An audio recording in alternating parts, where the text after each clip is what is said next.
Corrupted system र common म्यानको स्टोरीको बारेमा यो मुभी छ। अनि इन्सपेक्टर बन्ने सपनामा अनि चरेसको चक्करमा कसरी फस्छ र अनि कसले फसाउँछ त्यसको बारेमा पनि यो मुभी छ। र एक्सन थ्रिलर र इमोसन जर्नामा पर्ने यो कर्म मुभीको बारेमा कुरा गरौँ है। फर्स्ट हाफबाट सुरु गरौँ। स्टोरी बिल्डअप एकदम टाइम लाग्ने, होल फर्स्ट हाफ नै स्लो बेस छ। सुरुमा एउटा फाइट सिन छ तर विपिन कार्कीको एक्टिङ टप नोच छ र इमोसन सिन पनि एकदम राम्रो छ।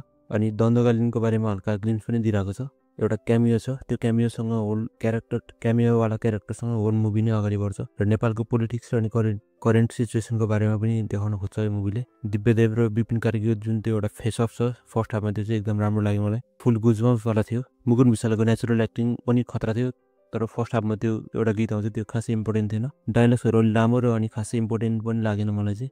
बिजिएम एकदम खतरा छ, तर इन्टरभल ट्विस्ट पनि एकदम राम्रो देखाइरहेको थियो। अब सेकेन्ड हाफको कुरा गरौँ। सुरुमा सेकेन्ड हाफ झन् फर्स्ट हाफ भन्दा स्लो हुँदै जान्छ।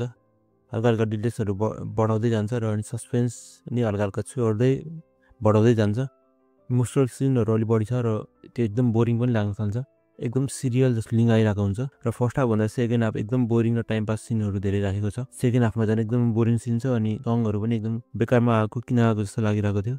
र चेजिङ सिक्वेन्समा जुन त्यो क्यामेरा एङ्गल युज गरिरहेको थियो, जुन ट्रेलरमा देखाएको थियो, त्यो चाहिँ एकदम मलाई राम्रो लाग्यो। यसमा खासै क्यारेक्टरहरूको कुनै लेयरहरू पनि छैन अनि क्यारेक्टरको ब्याकग्राउन्ड छ अलिअलि, त्यसले हल्का ओ गर्छ, तर अरू खासै त्यस्तो राम्रो भन्नु केही पनि छैन यो मुभीमा।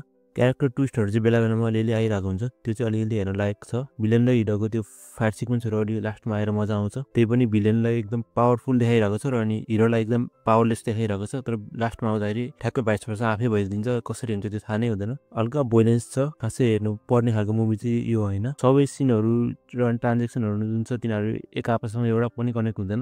अचानक चाहिँ एउटा सिन आइदिन्छ अनि अचानक चाहिँ अर्को आइदिन्छ, तर कुनै कुनै सिनहरू चाहिँ लास्टमा गएर म्याच गरिरहेको हुन्छ।